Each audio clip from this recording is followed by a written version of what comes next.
is up, guys, and welcome back to another episode of the Bleeding B&G podcast, episode 43. So it is exciting times around the Washington football team community. As I told you guys last episode, we get up for the offseason. You know, this is our time to shine. Each and every year for the last 20 to 25 years, this is our time to shine. So I'm going to give you a timestamp as we do for every episode. So it is around 10:30 on Sunday, January 30th. And I actually just got finished watching both, NFL championship games in the AFC and the NFC respectively. And they were great games. So the Cincinnati Bengals will be playing the Los Angeles Rams in Los Angeles in the Super Bowl in 2 weeks. And I mean, the NFL, these championship games that I watched today, they just solidified and they just secured the thoughts that I've had throughout, the last couple of years, especially regarding the Washington football team community. Guys, we're not going anywhere without a quarterback. Before we get into all that, though, if you're watching us on YouTube, be sure to like, comment, and subscribe, because we really want to make sure that everything Bleeding B&G is your number one source for everything Washington football team. If you're checking us out on podcasts, be sure to check us out on all podcast platforms. We're available on all podcast platforms at this point. So as I was saying, these last two games that I just watched today just solidified what I've been thinking throughout the years, and what I've been telling you guys over at my Bleeding B&G family is that we're not going to go anywhere until we get the quarterback issue solved. And to put it in perspective, guys, the Cincinnati Bengals were picking before us 2 years ago. They had the number one pick in the draft in the 2020 draft. I'm sitting here talking to you on January 30th, 2022. So less than 2 years ago, calendar time, they had the number one pick in the draft. They picked before us. But guess who they picked? They picked Joe Burrow. They picked Joe Burrow, their quarterback of the future and their franchise quarterback in the moment. And he has them in the Super Bowl 2 years later. So congratulations to the Cincinnati Bengals and congratulations to the Los Angeles Rams. But like I told you guys, quarterbacks matter. Quarterbacks matter a lot. It's a quarterback league. And these playoffs, have really put a spotlight on that and really have put an emphasis on it. If you go back to the, great all-time legendary showdown against Patrick Mahomes and Josh Allen in the divisional round, you need a quarterback and you're not really going anywhere without it. Everybody, outside of Jimmy Garoppolo, the three out of the four teams that were still playing in the championship Sunday, they had adequate quarterback play or above adequate quarterback play. Damn near elite quarterback play. I'm saying, Joe Burrow and Patrick Mahomes are elite by far. If you want to put Matthew Stafford in that category, we can have a discussion. But he's a damn good quarterback to say the least. He's a very good quarterback to say the least. So I have some fire content to give you guys today. Because remember, we're trying to make everything over here at Bleeding B&G your number one source for the Washington football team. So as I shoot this may be our last episode recording as the Washington football team. So I did want to do something special. I wanted to bring out the OG Washington football team shirt.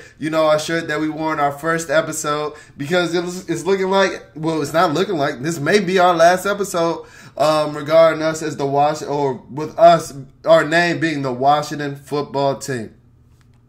Now, some fire news, some big news nuggets or information drops between now and 2/22, which is Wednesday morning, when the Washington football team has elected to announce their unveiling of their team name on the Today Show. We're not going to be dropping anything in between then. So the next time you may be checking this out on the Bleeding B&G podcast, we may be having a new name, or we should be having a new name. So bye-bye with the Washington football team, and hello the Washington whatevers. Is it Commanders? Is it Wolves? Is it Red Wolves? Is it Red Tails? I'm just ready for all this nonsense to be over with. I've been quoted on radio stations. If you're a real Bleeding B&G fan, you know exactly what I'm talking about. I've been quoted by radio stations saying I'm a professional lip reader, talking about the team and things like that. By no means am I. That was straight sarcasm, but that was picked up on the national syndicated radio show. I mean, hey, we making noise over here, Bleeding B&G. But I'll just be so glad when this name is over. I am anxious. I am highly anticipating the name. because whatever the name is, I mean, I don't see myself going anywhere else. Like I've said in the episodes prior to this, I've renewed my season ticket package, so I'm in there for at least another year. So we're going to give it a shot. But the fire content that we have for you today, I've actually come up with a list. I've come up with a list, guys. I've come up with a list, and I haven't really seen anybody do this. And, you know, we're all about having original thoughts and original content over at Bleeding BNG. So today's list is our quarterback wish list. We're ranking our quarterback wish list. And the way that we set up this list, or the way this list is going to go, is I ranked the top 9 names. This came down to 9 names that are being linked to the Washington football team as far as the quarterback position throughout the offseason. If you've heard Coach Rivera talk throughout his numerous press conferences after the season, and his exit interview was in his joint press conference that he had with Martin Mayhew. If you've heard Martin Mayhew talk, if you've seen our own writers, shout out to Michael Silver, putting out content on our own team page, talking about, you know we need to get a quarterback. Year 3, it's time to get a quarterback. So, you know, it seems that the front office and, you know, the coaching staff and things like that are coming along with my line of thinking, and the line of thinking that I've been telling you guys since the beginning of the year is that we need a quarterback. And it seems like everybody is finally realizing that. And I mean, whether I think that it's too late or anything like that, or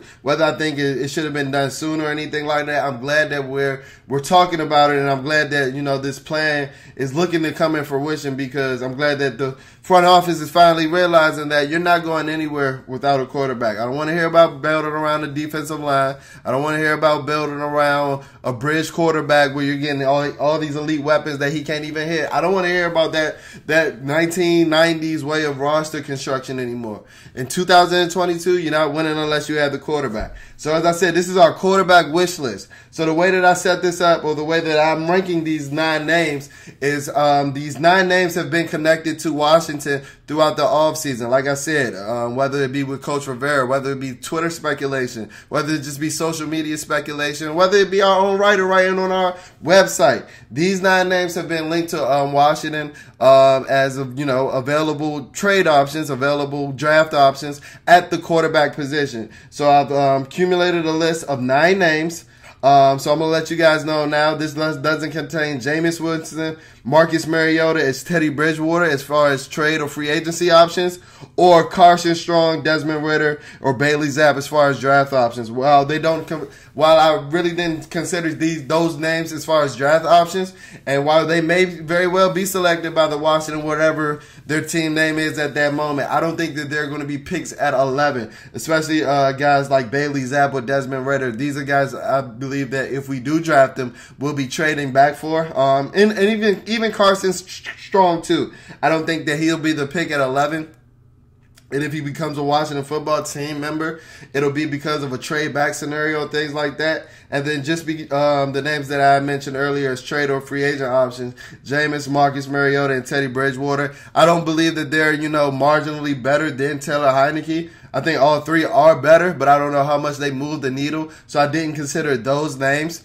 So I'm just, for the rest of this list, so you can consider those guys, I guess, honorable mention, because those names won't be appearing on this list. But the rest of this list is the 9 names, and me ranking the 9 names that have been linked to the Washington QB, quarterback X, whatever you want to call it, quarterback mystery, 2022 mystery quarterback, whatever you want to call it. These 9 names, and this is my opinion. This is my opinion. So I want to hear, especially if you're on YouTube, I want to hear you guys comment. Let me know how you feel about my list. Let me know if you agree. Let me know if you would disagree. Let me know where you agree. Let me know where you disagree, because we have a list of 9 names. So there's going to be a lot of space and a lot of, you know, opportunity for disagreements and agreements, and us having our fair share of, you know, right mind thinking, you know, and great dialogue. So remember, if you're checking this out on YouTube, please be sure to comment.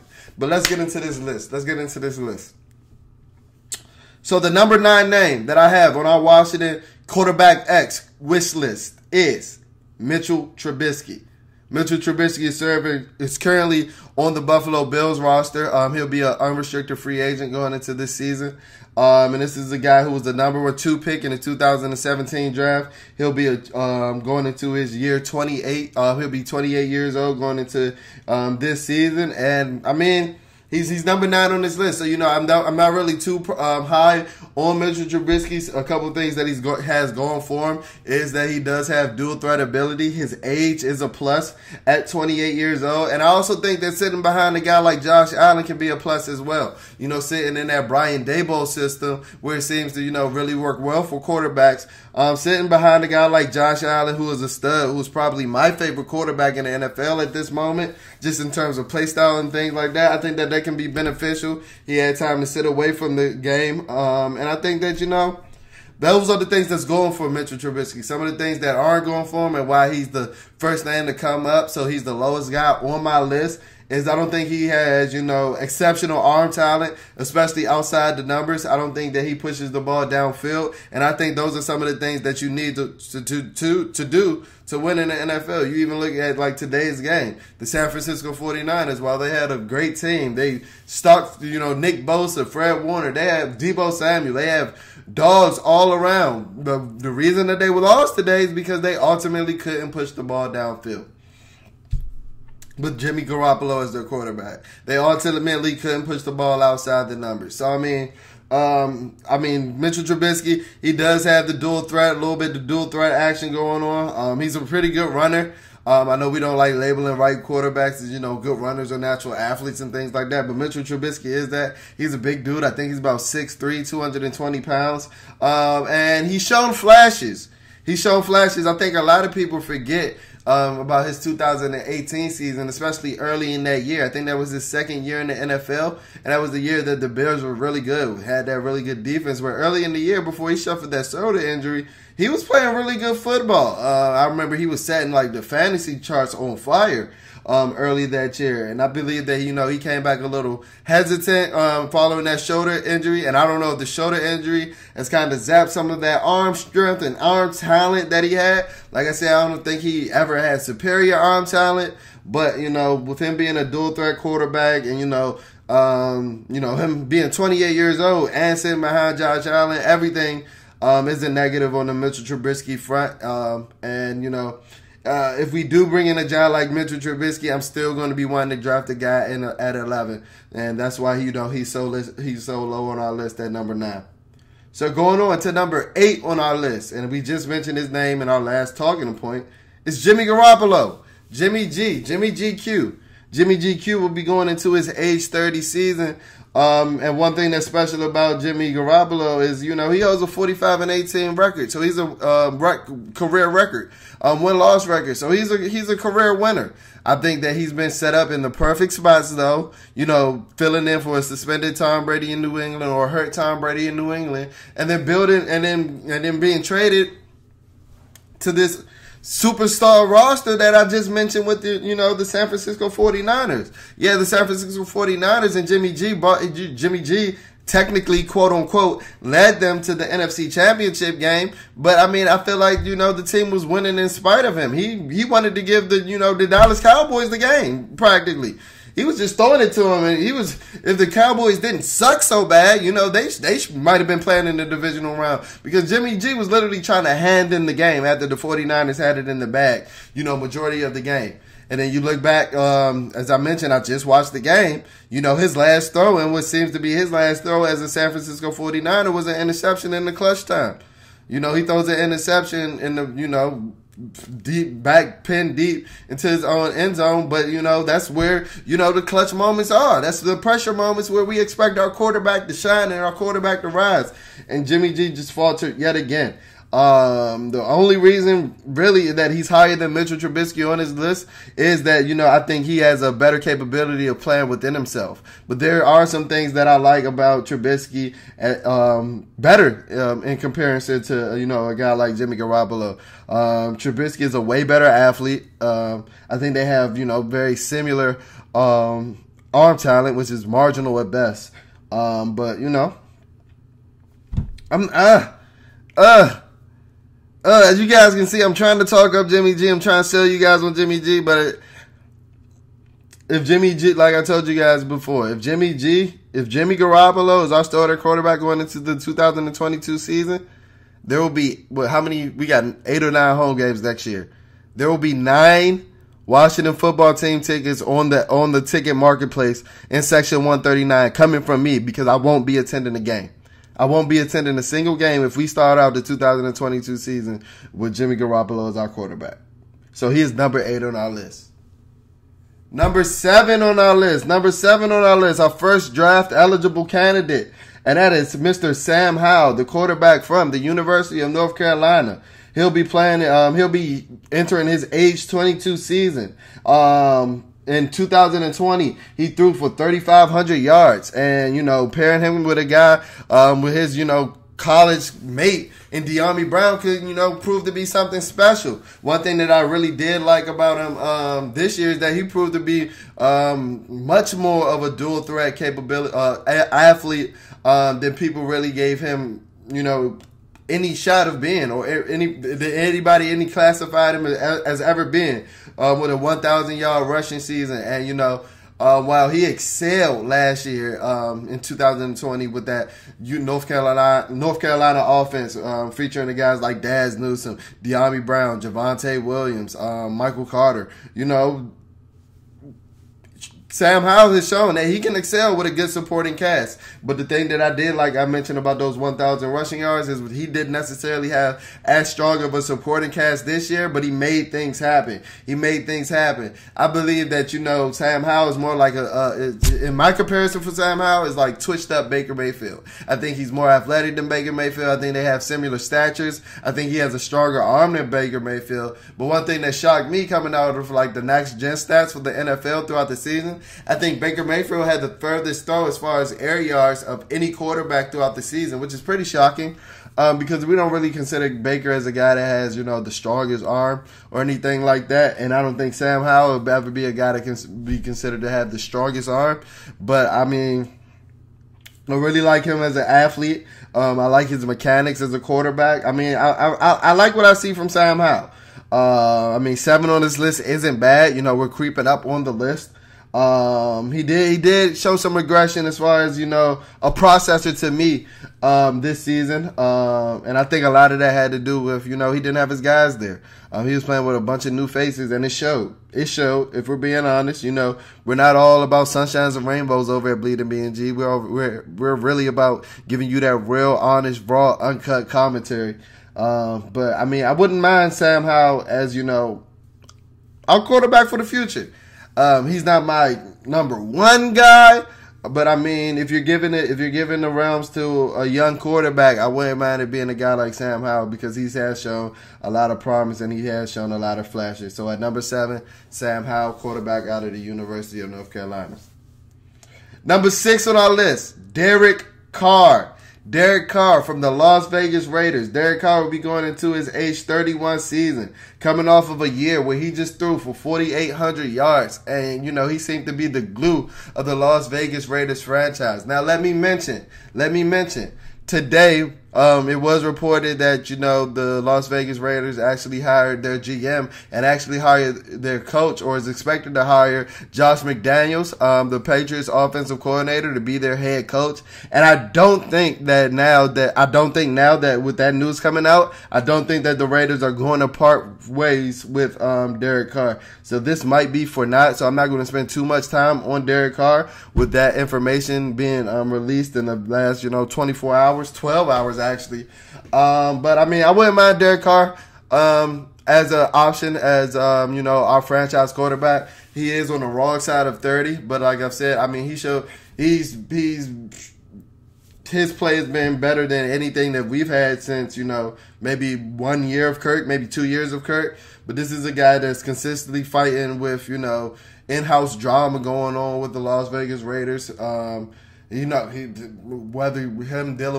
these guys in-house want him and things like that. He's been dealing with that year in and year out. He's been losing his receivers. He lost his deep threat early in the year with the Henry Ruggs situation, but he still managed to get these guys into the playoffs and things like that. He's resilient. And I mean, I like Derek Carr. I don't think he has the most special arm, but I mean, I think he does have a good deep ball. He does throw it. He's fearless. And those are some of the traits that I like. If he is in this offense, I know that he's going to push this ball downfield, which I think can be very, very beneficial for guys like De'Ami Brown and Terry McLaurin. So, I mean, like I said, I'm not going to spend too much time on this because I think it's for not at this point. I think he's going to stay as a Raider. But at number 6 on our list, Derek Carr. Moving on up. Now we're at the front half of this list. Moving on up. We're creeping into the front half of this list. Number 5 on our list, and this may shock some people because we were hailing this guy as QB1 throughout the season. We were hailing this guy as QB1 in draft talk in September. And we was bragging about it too. You know it, because we like being first over here at Bleeding BNG. Ain't nothing wrong with that. Ain't nothing wrong with liking to be first. Number 5 on our list is Kenny Pickett. Kenny Pickett will be playing in his age 25 season, his age 24 season, coming off a season at the University of Pittsburgh where he threw for 4,219 yards. And you know, he's coming off he was a Heisman candidate. So I mean, he's coming off of a stud year. And this was after, you know, being shaky in his first 4 years at the University of Pittsburgh. And I mean, speaking of Cincinnati Bengals, as I was early in this episode, Kenny Pickett reminds me a lot of Joe Burrow. And it's not just the small hand size, as we've heard over the course of this last week. But, I mean, they have similar college career paths, you know, struggling early in their careers. If you guys can recall, Joe Burrow actually had to transfer to LSU because he got beat out by Dwayne Haskins at Ohio State. So, I mean, Kenny Pickett, and I think their play styles are a lot alike. I think that, you know, both of these guys can be runners when they want to be. But they do scramble and they do stay alive in the pocket with intention of throwing the ball downfield. They keep their eyes downfield. I think both of those guys have similar traits. No, I'm not saying Kenny Pickett is Joe Burrow because, like, as I'm talking to you now, this guy's getting ready for a Super Bowl. But I do see a lot of the similarities. These guys are going to be going into the NFL as older prospects. These guys are going to be, you know, like I said, the hand size is a similarity. I think that they have similar arm strengths and things like that. I mean, I've been telling you this. This was our quarterback one for a while, so you guys know I'm very high on Kenny Pickett. And it may shock you because he is not our highest draft eligible candidate on our wish list. The only knock that I really see on him is that he's going to be, 24? So he's an older prospect, which isn't necessarily a knock because this looks like a positive when you consider a lot of these other names on this list, and these guys are on the wrong side of 30. But this is a guy, if he does pan out, he's going to be your franchise quarterback for the next 10 to 15 to 20 years. And I mean, and you can just roll with it. If he shows that he's the guy that was Kenny Pickett in his fifth year senior year at Pitt, and not the guy in his first 4 years, you have a gem at quarterback. You have a Joe Burrow 2.0. You have a guy that can turn your franchise around in 2 years, as I mentioned with the Cincinnati Bengals earlier in this episode. Like, Kenny Pickett is that dude, and I love Kenny Pickett. I don't really see many flaws in him. I don't think that he processes as fast as Joey Burrow. I do think he's a little more twitchier, though, so that makes up for it. And I do think that they do have a lot of those other similarities. So at number 5 on our list, Kenny Pickett. At number 4 on our list, Mr. Discount Double Check, Aaron Rodgers. Mr. Aaron Rodgers. Mr. Aaron Rodgers will be playing majority of this season at age 38. He's coming off of what many believe is going to be another reigning NFL MVP season after just being bounced out of the divisional round of the playoffs by the San Francisco 49ers. And, I mean, a lot of people expected him to be out of Green Bay because, you know, he wasn't necessarily the most content last year. And it was a lot of it was a very conscientious relationship leading up into the season this year. And I think a lot of people are just expecting him to be frustrated with the way that, you know, he's been eliminated in the playoffs, especially these last 3 years, and especially losing to his hometown childhood team like the San Francisco 49ers. I think that a lot of people are assuming that he's realizing that, you know, maybe the Green Bay Packers aren't just going to get over the hump. And, you know, with the discontent that he exuded last year, a lot of people are believing that he's going to be free. I will mention that one of the things that I begin to notice is the amount of offensive coaches that are set to leave the Green Bay Packers. You know, I think that their offensive coordinator just got the head coach job with the Chicago Bears, and I think their quarterback coach is following them over there as well. So I'm looking at that as like, is there something that they know? Like, why are they bowing out? Is there something that they know? And I know by any means, coordinator isn't turning down a head coach job, but I think there are other position group coaches that are leaving as well. And I think that, you know, while I don't expect Aaron to really consider us, I think he is in win now mode, and I really think he likes being in, you know, the Midwestern to the western part of the country. I don't really see Aaron Rodgers as an East Coast guy. But the talent is evident. The reason that he's not higher on this list, the reason that he's honestly not number one on this list is because he is 38 years old. So, I mean, we're only going to have him for what, maybe 3 to 4 years max. I don't see him playing to age 44. I don't think that he wants to stay with the game that long, a la Tom Brady or anything like that. He's talking about retirement now. So this may be for not as well, because he may be retiring. He may be announcing that within the next week or so. A lot of reports are coming out about that as well. And I mean, just like Tom did yesterday, if he does decide to retire, he'll be retiring on top. I don't expect him to, though. And like I said, I don't really expect him to be looking at Washington. I think he's more looking at teams like Denver, potentially San Francisco, maybe, if they want to, you know, hold off on Trey Lance for another year and ride off into the sunset that way with his, you know, childhood team or anything like that. But at number 4 on our list, the reigning MVP, Mr. Discount Double Check himself, Aaron Rodgers. Moving on to the top 3. Guys. We're at the top 3. We're at the top third of the list. We're at the top 33% of this list. So let me go ahead and take a sip of this Gatorade before we go through our top 3 names. At number 3.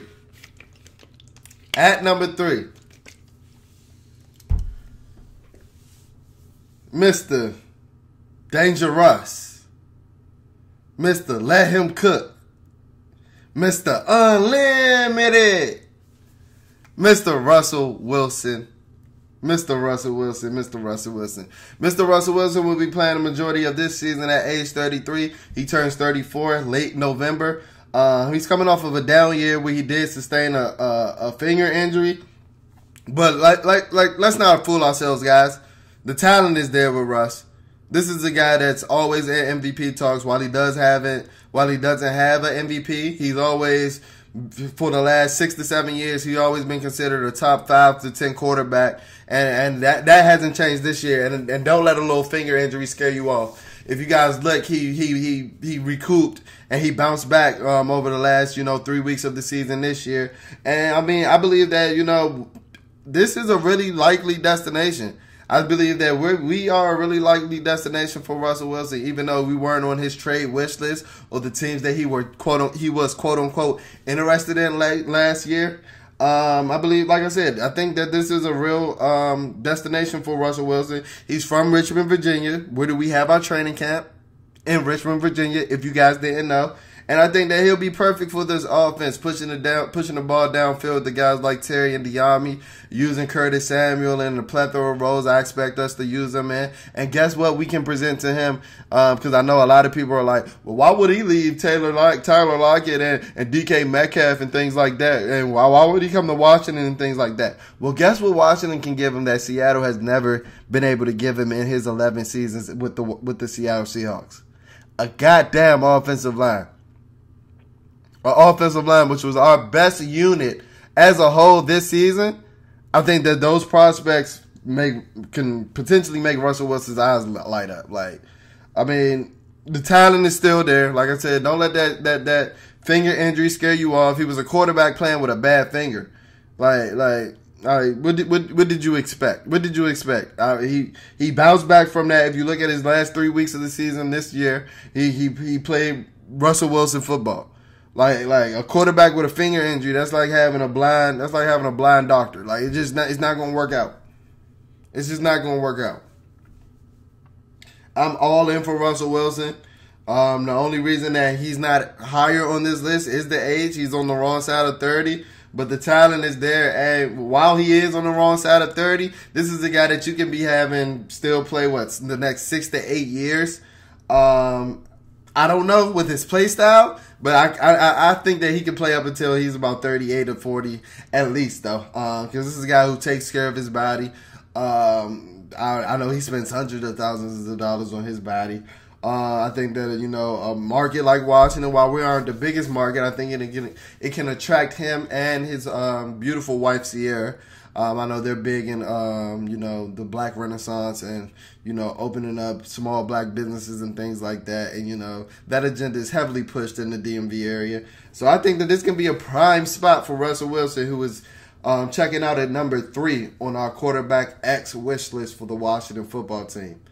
At number 2, and this might be the biggest surprise on this list. This might be the biggest surprise on this list, guys. Number 2, I know we told you Kenny Pickett was QB1 throughout the draft season, throughout the college football regular season. But at number 2 on this list is Malik Willis, quarterback out of Liberty. Yes, you heard me right. Malik Willis, quarterback out of Liberty. And the reason that I say this is because this guy, while he is raw as the chicken that I have in my freezer right now, while he is as raw as the chicken that I have in my freezer right now, this is easily the most tooled up quarterback prospect in the draft class. This guy has the most tools. This guy has the best arm. This guy is the best runner. If I know the quarterback position isn't about the underwear Olympics or things like that, but I believe that if you really invest in Malik Willis and give him a real true quarterback guru, I don't know if Ken Zampese is that guy or not, this guy can turn out to be your next Patrick Mahomes, your next Josh Allen, because the tools are there. He's faster than both of those guys. He runs the ball better than both those guys. His arm is just as strong as both those guys. Now, I'm not saying he's nowhere near as accurate as those guys, but guess what? Josh Allen had accuracy questions coming out of the University of Wyoming. But guess what? The Buffalo Bills invested in him.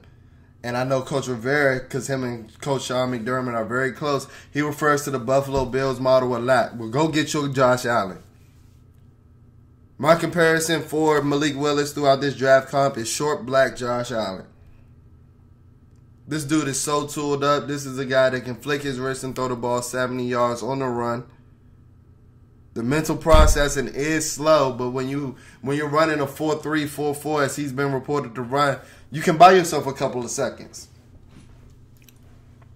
And I believe if we invest in him with a QB guru like, Brian Daboll or a guy along the lines of that, you can speed up those mental processing because from everything I've heard, the work ethic is there.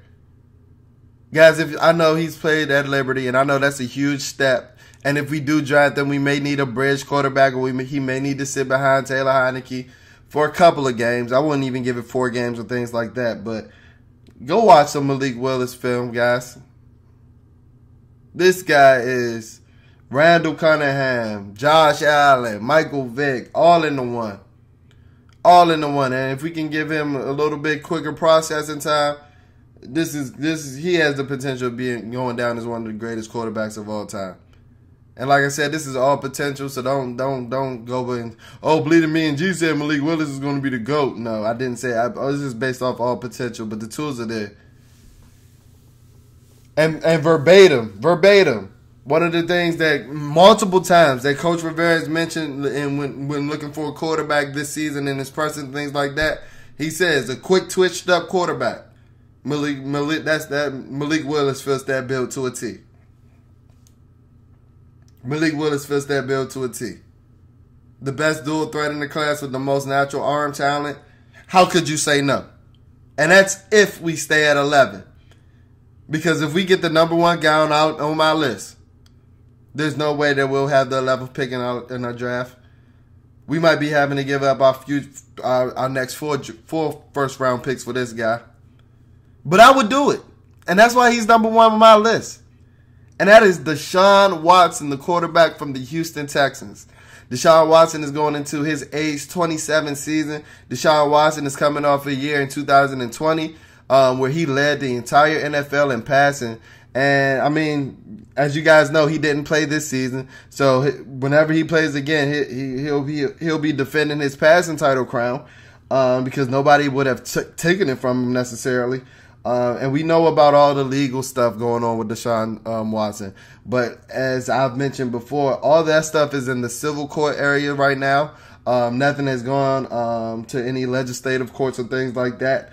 And, you know, in this scenario, you know, my team, as, you know, a Washington football team member as I am, we would have to talk to Deshaun's legal team, but everything is clear out. But even if Deshaun has to miss like 6 or 8 games, which has been the precedent for guys that have, you know, sat out for legal issues and things like that, I would still do it because this is a guy that has dueled with Josh Allen. This is a guy that has dueled with Patrick Mahomes. And while I've talked about the prospects of what Malik Willis can do, I've seen it with Deshaun Watson, and I know what he can do with Terry McLaurin. I know what he can do with De'Ami Brown. I know what he can do with Antonio Gibson. I know what he can do with all of our weapons that we believe that we have. And that I believe that we can have with the right quarterback. Or I believe that we do have that can showcase their abilities with the right quarterback. So, I mean, if everything checks out, and by no means am I trying to undermine any of those allegations, but to be honest, at this point, they're allegations. And in this scenario, hypothetically, these allegations and his name was cleared, and he's good to play football. And I'm in the business of winning football games. So Deshaun Watson would be number 1 on my list. Deshaun Watson would be number 1 on my list. And like I told you, I'll trade all the draft picks as much as they need. Because this is a guy, like I said, at age 27, he still has about 10 to 13 years with me left. And while he is considered a dual-threat quarterback, I believe that he's one of those guys that really does not want to run. He wants to run the least out of all the dual-threat quarterbacks, in my opinion. And, you know, that can contribute to longevity. So at number 1 on my list, Deshaun Watson, he tops our quarterback X wish list for the Washington football team. So that'll do it for episode 43 of the Bleeding BNG podcast. Let me know how you guys feel about our list. Remember to comment, like, and subscribe if you're checking us out on YouTube. If you're checking us out on our podcast platforms, be sure to rate and review, especially if you're checking us out on Apple Podcasts or Spotify. Be sure to leave a rating and review. Finesse these algorithms so that Bleeding BNG is your number 1 source for everything Washington football team. If you haven't, check out our social media pages. Check out our Instagram and our Twitters. I'll be leaving those tags on the videos. And, the offseason is here. The fun time. Let's hope that we get our quarterback X and we can stop suffering, guys. Until next time, I'll check on you guys.